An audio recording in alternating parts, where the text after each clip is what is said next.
Lori Houston's News for the Heart is dedicated to helping you give a voice to your own soul. Our hearts have the power to free us from pain and the struggles that keep us from awakening to our true essence. Join Lori now as we delve into our heart and soul to find the path that will open us to the possibilities and lead us to the life we love to live. And good afternoon. This is News for the Heart. Well, I have a special guest today. It's Vanessa Wideski. And, well, we have a common teacher. We both love Tom Campbell. Vanessa loves Tom so much that she actually made almost a MBT book for dummies. However, it's a wonderful book. It's called My Big Ego. Every time I see it, I want to say My Big Fat Ego. I don't know why. I think it has something to do with that movie, The Greek Wedding, but yeah. Maybe it's just my big fat ego. I don't know. But hey, welcome to the show, Vanessa. I've heard so much about you for so long. It's kind of surprising it's been the first time, but I'm glad to have you on. Yeah, thank you. I'm really glad to be here. And that's so funny that you mentioned my big fat ego, because I think that's what I said to Tom the first time we were talking about. I was like, yeah, my big fat ego keeps getting in the way. And he's like, I like that, my big ego. And then that's how it stuck. There, yes. Yeah. So Tom's books, of course, are called My Big Toe, which is Theory of Everything. And Vanessa has made a practical guide to some of Tom's biggest teachings. So let's just talk a little bit about your journey. I know it's been tumultuous. Your journey is really part of the book in every way, because it's how you kind of bring his practical work in so that others can understand it in a more meaningful way, because it's really based on a lot of your experiences. So let's just talk a little bit about your journey and how you got to My Big Ego. Yeah, thank you for that. Let's see where to start. I think I've always been really curious about why am I here? What's my purpose? Ever since I was a little girl, I've always wondered, like, why do I even exist? Like, what is this place? So yeah, that question has really stuck with me my whole life and put me on the path towards becoming a truth seeker. But I never really had any clear guidance in that sense. Not even religion, because when I grew up, my parents weren't really religious. So I know a lot of people, they have answers, and I don't know if they're the right answers, but at least there's some kind of answers, right? Right. So I didn't have any of that, which probably served me well, because then it helped me to be more curious and open-minded. Yeah. So I've always questioned my existence, and I started reading and looking into it more probably when I was a teenager. First book I picked up was Wayne Dyer. It was like Manifest Destiny, I think the book was called. And I would have been about 15, 16 and loved that book. But that was at the same time where, yeah, my world was going through a lot of changes. My parents were divorced. I was in foster care, and I was with trying to find purpose in my own little teenager life. So that led me towards doing drugs and alcohol and dropping out of school. And so trying to find stability in my life, that survival became my first and foremost goal. It wasn't really these big picture ideas, although they were always there. I was always still curious, right? Yeah. So let's see, where do I go from there? Just gonna grab a Band-Aid real quick. 1 second. I just noticed as I was talking, I had this big cut, and I'm like, oh, I haven't put a Band-Aid on my head. And I'm like, what's that a metaphor for? Why am I trying to grab a Band-Aid right now? The quick solution, the easy fix, right? Right. Well, we like that big, easy fix. So I noticed that, it's funny because you got into Eckhart Tolle after he wrote the famous book into the second book, which is kind of interesting in that you didn't get the first book, but you got the second book. But and that sort of led you, I mean, had you already been to see Tom, or was that sort of yeah, that was beginning, yes. So A New Yeah, Earth. that was What did you like about A New Earth? yeah, that was, I guess I would have been in my mid-20s at that point. And it was just the right timing, right? So um like I mentioned, survival became my first priority. And so I then after going through a lot of stuff and ending up homeless and not doing a good job at surviving, realizing that I really need to do something with my life. And so then pursued finances and material and then got to a level of where I wanted to be in my 20s, but then figured like, is this it? No, this can't be it. But like I said, I wanted to get a good job. I wanted to get my own place, buy a home. I got that. And I'm like, but I'm not happy. And so then I left and I just went traveling. And before I went traveling, I started in New York, the big city. And that's where I just stumbled across A New Earth. Like it was there in the bookstore and I was like calling my name and picked it up. And then it became my Bible for the next year or so. I would just always read from it. And it was at the time I was so young. I was mid-20s and I would like memorize it. And then I would regurgitate it and like tell anybody who would listen. It's like, this is the truth. This is the way. I'm glad I went through that phase so that I didn't do that with my big toe and was able to have my own mind and be skeptical around it. But yeah, with A New Earth, what did I like about it? Yeah. Oh, it was so long ago. It was 20 years ago. Um, everything. I liked everything because Okay. it really gave me a sense of purpose and yeah, and I still was in that like, why are we here? Why are we here? What does it mean? And so he helped me to figure out what the ego was at that time, which I understood it to be this mind-made concept of who I think I should be. Mm. And then I could stop attaching to that or defining my life through that small picture. And then start searching for, well, then who am I really if I'm not that? Yeah. What So that led you helped. to the Monroe Institute? So I met a guy. Oh, doesn't it always start there? Yeah, right. Shortly after my divorce, started dating and then met a friend.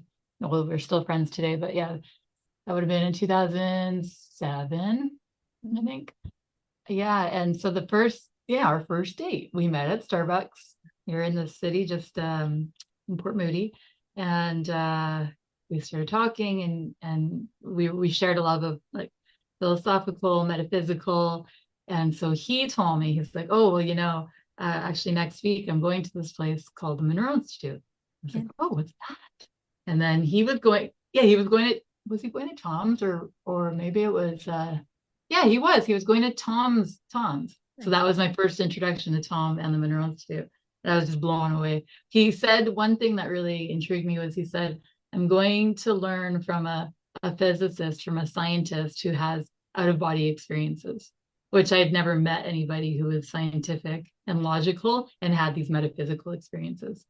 So I went all in when I heard that. That was my intro. Yeah, that certainly is his unique perspective from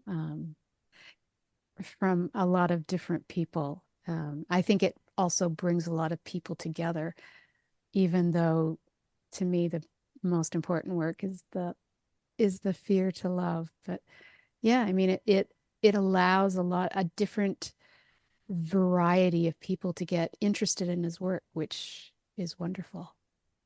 Yeah, the left brainers, the highly analytical and logical, which I don't like. I feel like I'm not. So like, I don't consider myself to be an intellectual by any means, especially when I hang out with my husband and his friends. Like, okay, they're the smarty pants over there. I do not identify that way, but I am very inquisitive. So I can't just believe things. I can't make myself believe, which I didn't like growing up. I always wished that I could just believe in God, like all these people who had miracles happening, but I couldn't. So yeah, it was the ramp for me, definitely. MBT. Yeah. So one of the things I loved about your book is that you wrote that you want to help create a safe space for people to discover the truth. And that's always been my goal as well, to help have people have a safe space so that they can grow and evolve. And really, that's really the most important thing, because most people, we kind of get there by feeling unsafe, by having all these fears that are blocking us and not seeing them for what they are, and our beliefs and our so creating a safe space. Did you create yourself a safe space? I eventually got there. I'm getting there. It's an ongoing journey for sure. Yeah. Yes. So, and also it's about learning the rules to make the game easier. Let's chat about that. Yeah. Yeah. It's so for me, I was really floundering my pretty much my whole life trying to figure out, like, what do I do here? And so when I didn't have a sense of purpose or direction, I didn't know why I was here. I didn't know the rules of this game called life. I didn't know how to play it. Didn't know, right? And so when I was given the opportunity to discover the rules for myself, it is helping me play the game a lot better. I feel like I'm scoring a lot more goals now. Uh, Love it. Perfect. That's good.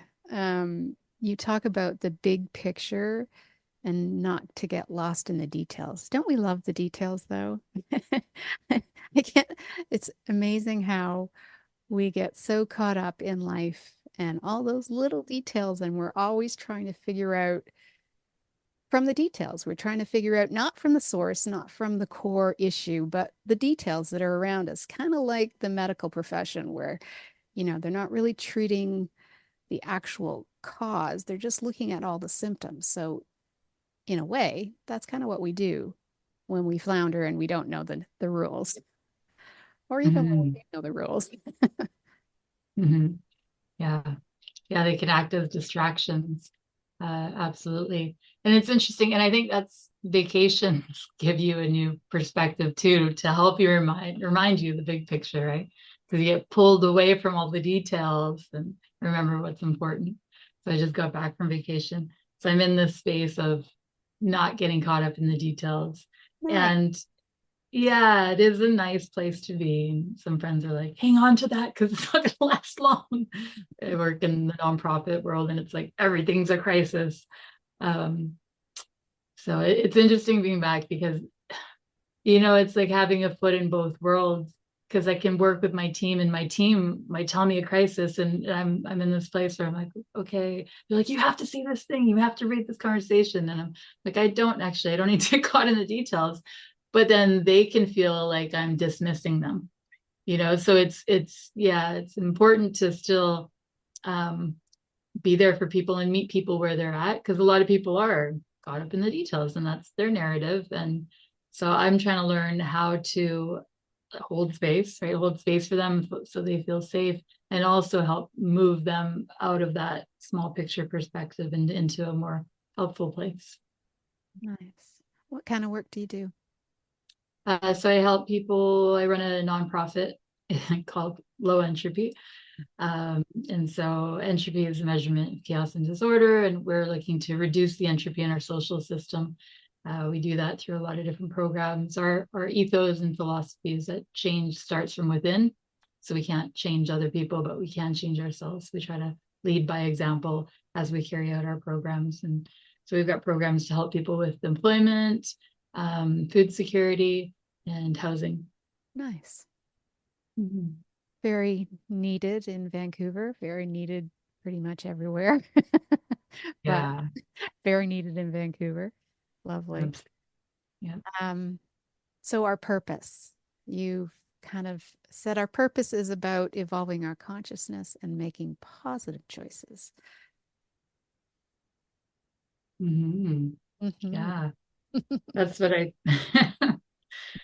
that's what I feel it is for me. And you know, like obviously we share a mutual friend, Tom Campbell, and he's, for me, one of the most evolved people that I've met. Eckhart Tolle's up there too.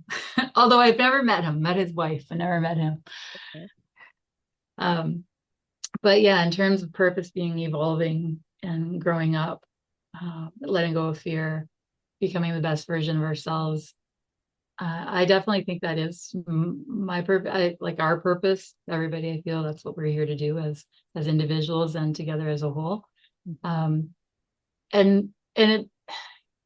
it's when I observe other people and I see like, oh, a lot of people, I don't want to say don't get it, but a lot of people don't know why we're here, or they have a different purpose, right? So it's not that I'm right and they're wrong. It's just they have a different purpose. And for a lot of people on this planet, the purpose is to have fun and enjoy life, be happy.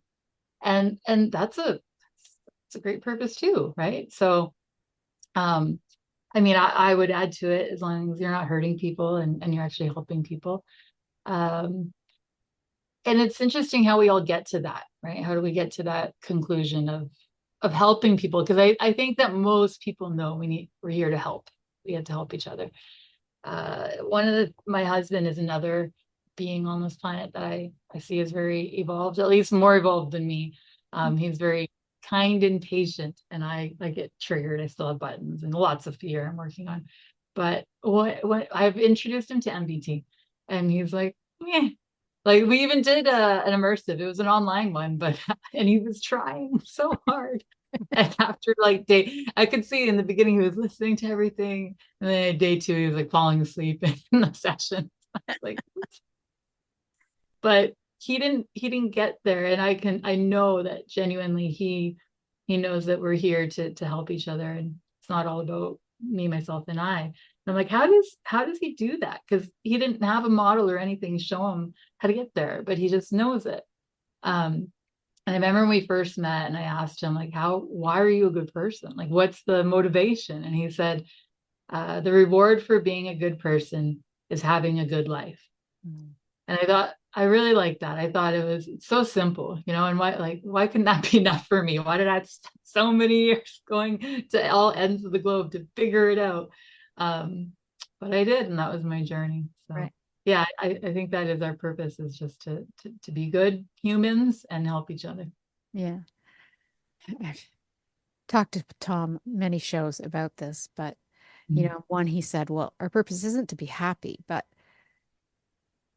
I think if we look at, and yes, our wants are generally ego-based, but if we break everything down, usually it's either, we want peace or happiness or love. But in all cases, it's not what brings us happiness outside of ourselves. It's not what brings us love outside of ourselves. It has to be what's, it has to come from the heart. It has to come from that place within us. Instead of, if we can be happy within, then everything around us will be that happy. If we can be happy within, then we're definitely evolving our consciousness and growing. But we get caught up in the details. We get caught up in the everyday world where we forget. We forget what we know. And, we're reacting instead of responding. So it's fascinating. And I love that, your book really is about, finding that space so that you can see everything, so that you can see that bigger picture, not get caught up in the little details, but to really be aware, be conscious. And, that's the important part. Now, you have a chapter on growing up, and one of the first things is intent. We talk about intent a lot with Tom, being really clear about what our intentions are, being in touch with our emotions. I think feeling is, it's funny I said I think, but feeling to me is, everything, because that's the only time we can actually be more conscious of whether we're feeling positive or negative or in fear or, you know, or in love. So definitely that. And then the courage to tell ourselves the truth. I mean, that's powerful because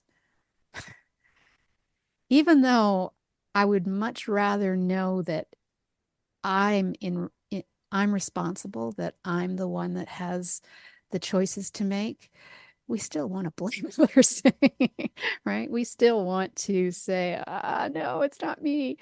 But really, it's much more empowering if we are responsible because then we can make the choices to change. We can't change anybody else, but we definitely can help change ourselves and work towards that. So that's beautiful. And then the acceptance part. So talk about those aspects of how it maybe impacted you or how you see others, using that as a tool to assist them. Yeah, that's a great question. And what was coming up for me as you're talking about that is just a situation where I was like lying to myself. Sometimes it's helpful to have, well, it is really helpful, I think, to have other people in your life that you trust that can help you to see a bigger picture, right? Because we get into that habit of lying to ourselves to make ourselves feel better and to justify old behaviors and patterns, right? So the example is, as I mentioned, just went away on vacation. Oh, wait, first, let me bring it back to feelings and intent. Okay. So, yes, absolutely. Intent. So important if we want to drive the evolution of our consciousness, we need to know how we're going to do that, where we're going. So, intent. And then you talked about being able to feel what your true intent is rather than just tell yourself one thing and then lie about it, as I was doing in this case that I'm going to talk about. But when you can really feel it, you know if it's genuine or if it's coming from the being level. And so I was so used to numbing out my feelings through alcohol, drugs, shopping, social media, working, all the things. And I'm really doing my best to not do that anymore. One of the biggest things for me was alcohol.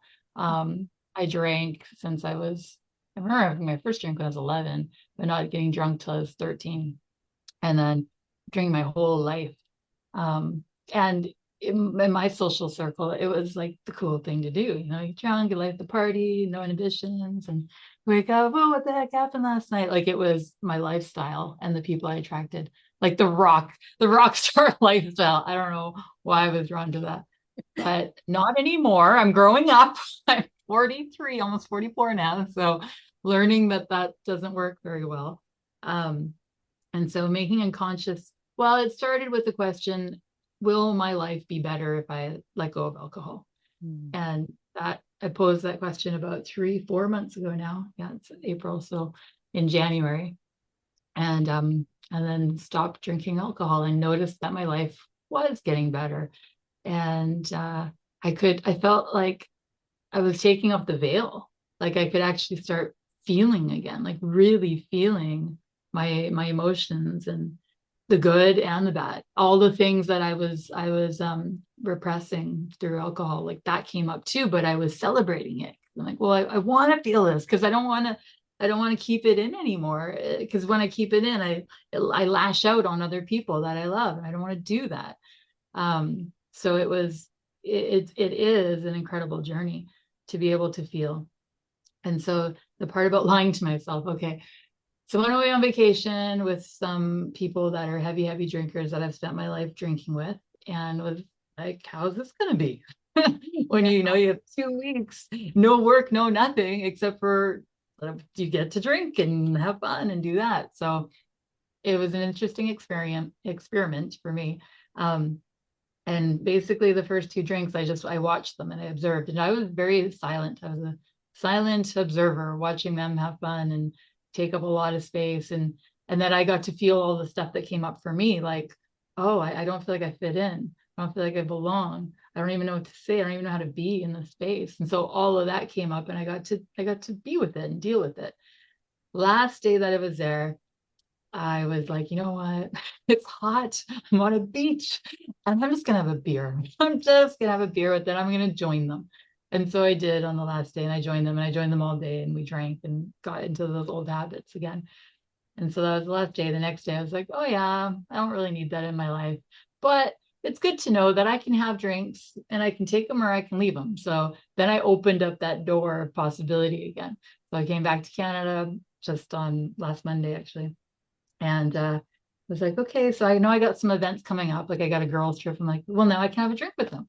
And I'm like, oh, and I can even like go to the pub with my husband and like we can never do. I started doing that again and justifying it. And then I got on a call with my coach. I have a life coach. I got on a call with him, and I needed some clarity around how I was feeling because I was just felt discombobulated. And he started asking really good questions. And I told him exactly what I told you, like, oh, well, now I know I can take a drink, I can leave it, and I can do it, and da da da. And just through a series of questions that came back to, holy shit, I'm lying to myself. Like I'm wanting to do that again, and I'm telling myself I'm okay with it, but actually, no, that's not what I want. Remember just like a couple weeks ago how amazing I felt because I wasn't drinking, because I actually got to feel my emotions and be fully alive. So that's just an example of how easy it is to just start lying to yourself again to justify old habits and behaviors, unless you have the right people in place that can show you a bigger picture, or the right support in place, right? Yeah. Yeah. Well, I've never I've never had those vices, but as I get older, like I do really like red wine. I really like red wine, but I also have a Fitbit, and I watch if I have a glass, not only does my resting heart rate go up, but I sleep like crap. So it's like, you know, as much as I love the taste of it and probably only have it like 3 times a year, it's not really worth it because my body just does not like it. So it's like, wow, I'm Mm. really, it's an interesting journey on that, on a health perspective to figure out, Yeah. what we actually, but I could totally understand. I mean, I haven't been on a vacation yet to sort of say, oh, wait, can I drink? I mean, I did go to a MBT in immersion in England when they went to Lumley's Castle, which was wonderful. And then I went off to Paris for my birthday. But um, Oh, and I didn't drink then because I didn't really. No, that's not true. I might have had one or two. Um, but it's like, you don't really. It's definitely much more social. So when you mhm. were thinking of all the things, it's much more social. It's socially acceptable. Oh yeah. And then here in Canada, we can go for a walk and smoke up a joint. And that to me does not feel as acceptable as alcohol, but yet everybody does it on the boardwalk. It's like, wow, life changes so quickly and so easily. But yeah, are we doing it as a distraction? Are we doing it to fit in? Are we doing it like all the things that we say, like, what is the real reason we're doing it? And I remember my brother who was an alcoholic, um, and he went to AA, and then by the time he finished it, he was like, "No, I can do this my own. I don't have to give it up. I just have to, be more responsible." Yeah, that did Yeah. that didn't work. He ended up getting throat cancer, and yeah, that didn't work for him. However, um, sometimes we just get caught up in the details, and that's the thing. And the lying to ourselves, well, you're right. We justify it easily. We can really justify everything easily. But then we go, okay, but what is it really helpful? I mean, for me, having a glass of wine doesn't really change much, but if I notice that my body doesn't like it, it's like, wow, hmm, now I'm older than you. So it's possibly that part, because when I was your age, I didn't really have a problem with having a glass, although I didn't have a Fitbit then, so I don't really know for sure. But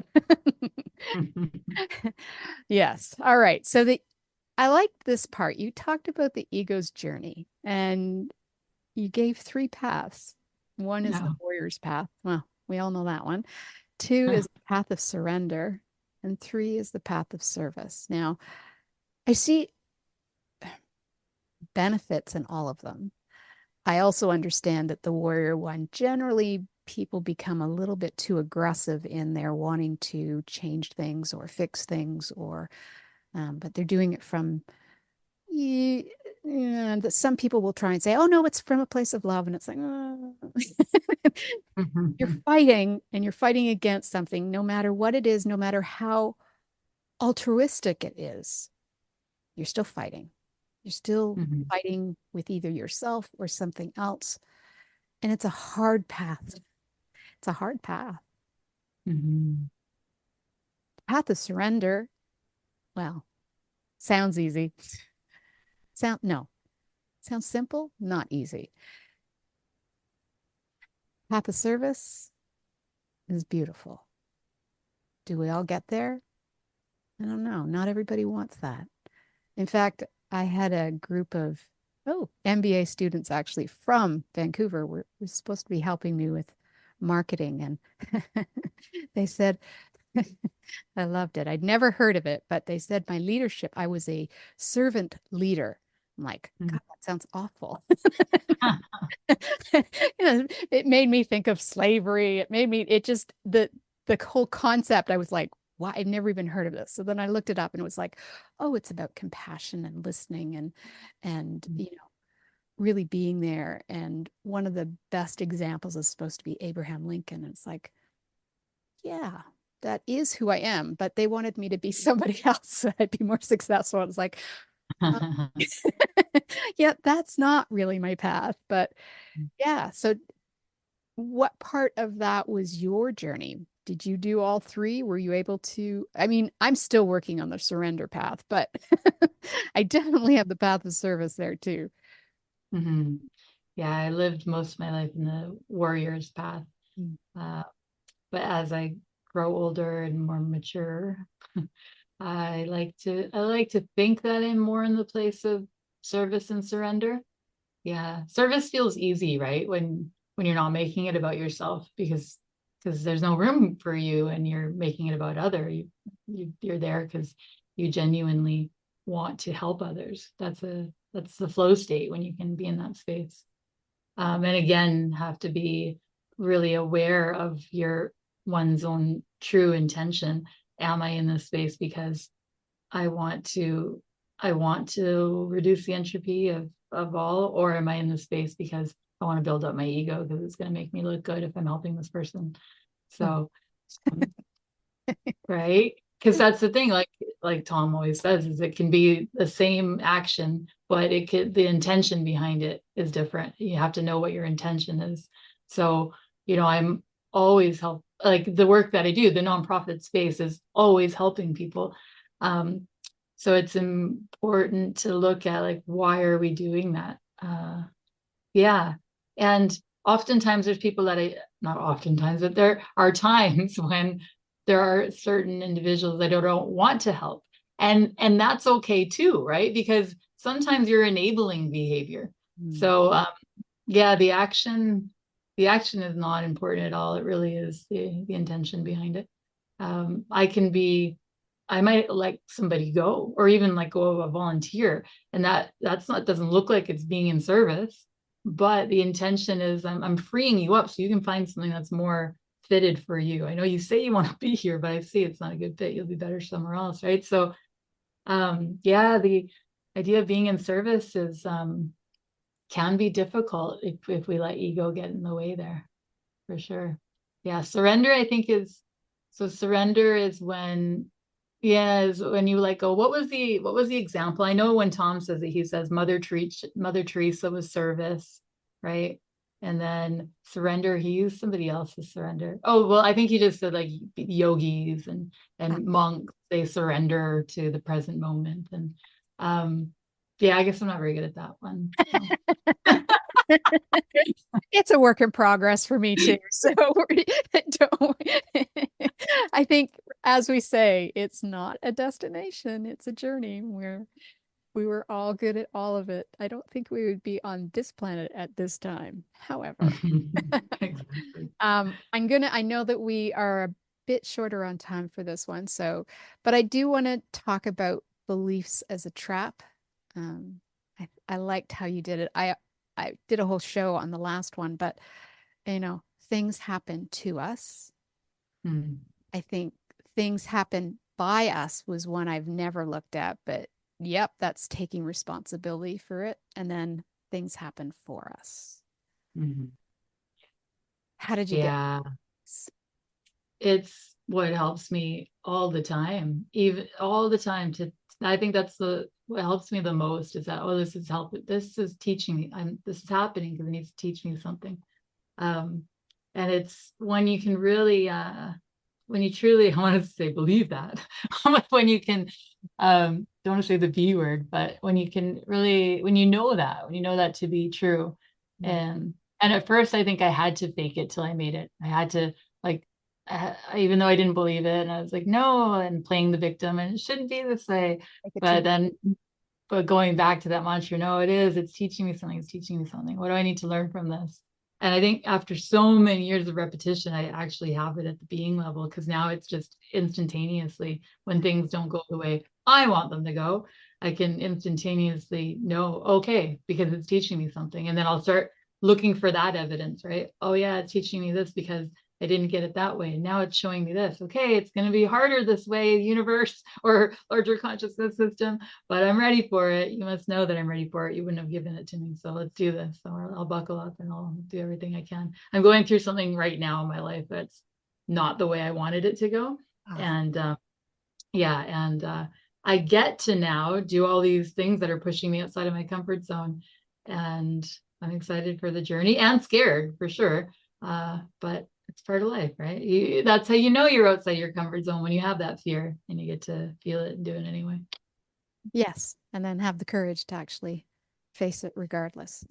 Yeah, it's a powerful metaphor, really, although when you say it to people that aren't quite ready to hear it, they don't really like it. But it's like, no, think about it as happening for you. It's like, oh, fuck off. Seriously, don't give me platitudes. It's like, no, I get it. It does sound like a platitude, but if you can look deeper and try and see the bigger picture. I mean, I really, truly wish. And I guess if we did Tom's Park and we went outside and we went to the Akashic Records, or we went wherever it was that we wanted to go to see that bigger picture, we might get maybe a healthier understanding of what things happen regardless. It's just how we respond to what happens. And if we can see it as happening for us, which means there's a lesson and we're growing from it. I mean, how much more powerful is that? It's because otherwise we're just a victim. And that doesn't feel good. Like that, that feels rough. Like it lowers your energy so much when you think you're either a victim or you have to bully your way out. But yeah, we're kind of in a crazy time right now. I think it's an exciting time because I think the eclipse has kind of pushed us in a forward movement for those of us that are more conscious. But at the same time, it's kind of a scary time for people. So I think your book, My Big Ego, can assist a lot of people in these kind of trying times, because it helps us understand things in a way that helps us believe that there really is a larger consciousness system out there, or however you want to view it, whether it's the universe or your guides or God or goddess or however you want to feel it, that they're there and they're there for us and they're always helping. And even if we don't like the results, they're still there helping us, because we need to still grow up a bit. But so your book is really powerful, and I hope that a lot of people pick it up and pick up Tom's, so that they can see the differences between the two. I mean, Tom's is like a trilogy, so it's bigger. It has a lot of scientific information in it, and he does but he does delve into a lot of it. I mean, when I got the books, I was like, I am not a science person, but we click because it's all about love versus fear. And that's how I relate to all of it. So, Vanessa, you've done a great job in bringing out a little book to make it more easily acceptable and understandable. And with your own examples, it helps people see, because you've had some pretty dramatic things happen in your life. So if you can get where you're going, then we all can. And it's just a matter of us stepping on the path and committing to it and allowing our intentions to evolve us. So thank you for writing such a powerful little book. Is there anything else you'd like to say before we end the call? I appreciate you. Yeah, thank you for the work that you're doing and helping to spread the message of love. It's so important, especially in these times. And I really enjoyed connecting with you. Finally, at last, Lori. So good to connect with you. So I hope that we stay connected, and feel free to reach out anytime. Okay. Yeah. All right. Well, you have been listening to News of the Heart. We've been getting to the heart of what matters with Vanessa. And get her book, My Big Ego. I still want to say My Big Fat Ego, but anyway. All right. Thank you. Okay.